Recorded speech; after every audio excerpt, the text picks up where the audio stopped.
Live from WKYC Studios, this is What's Next.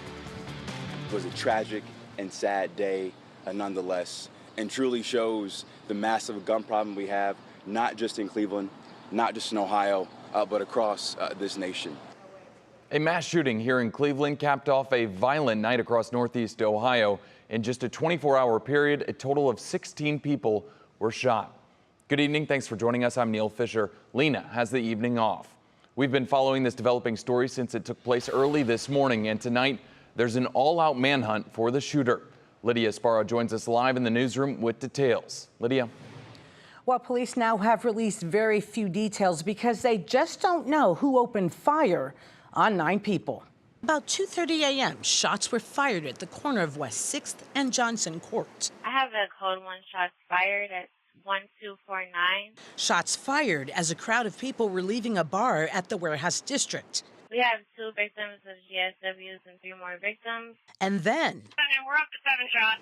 Cleveland police tell us there were at least 2 cruisers nearby. So it's not a matter of police response. It's not a matter of police visibility because we were here. In all, 9 people were injured and were sent to Metro for treatment, ranging from 22 years to 39. None of the injuries were life-threatening. Jeff Fulmer is the president of the Cleveland Patrolmen's Union. He says CPD is understaffed and crime has been bad in the city all summer. Presence is big, and if we had more guys down there and bigger units and stuff like that, we'd make more of a presence and maybe these people would just leave and go. Police are looking to see if any cameras caught the shooter. He was a black male with the possible gold grill in his mouth. Cleveland's mayor is angered by the shootings and says hiring more police officers is a priority. We're going to continue to make additional investments in police and law enforcement and be as aggressive as we can to cut down on gang activity, cut down on drug activity, and get as many illegal guns off our street. The injured were assisted pretty quickly by the officers who responded. The officers immediately ran to the gunfire, ran to the victims, and rendered first aid. First aid to people who were just partying in the Warehouse District. Party 31, you're going to need to start a couple more medics. There's at least 4 people outside Barley House shot. Now, as we mentioned, it has been a very violent weekend here in Cleveland. There have been 21 shootings since Friday alone. Few details about the shooter have been released, and police have no idea who he is. However, they do have some new leads. So we just learned this information so far today. We have had three homicides. Neil? All right, Lydia Sparrow in the newsroom. Thank you, Lydia.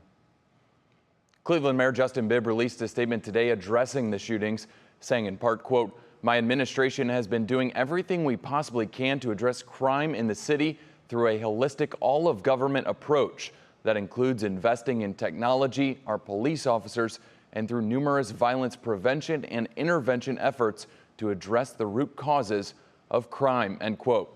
Meanwhile, Ohio Senator Sherrod Brown released a statement saying in part, quote, "Too many Ohio families are grieving loved ones lost or wounded this morning. Cleveland is my home.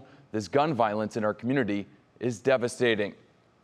And the Cavaliers released a statement late this evening saying in part, quote, "Our hearts go out to the victims of today's tragic shooting in downtown Cleveland and their families. These horrific and preventable acts of violence remind us that there's still more that needs to be done to keep our streets and neighborhoods safe for all," end quote.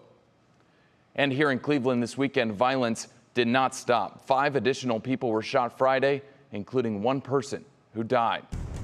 We'll continue to follow this story overnight and, of course, into tomorrow. You can find the latest information on our website at WKYC.com.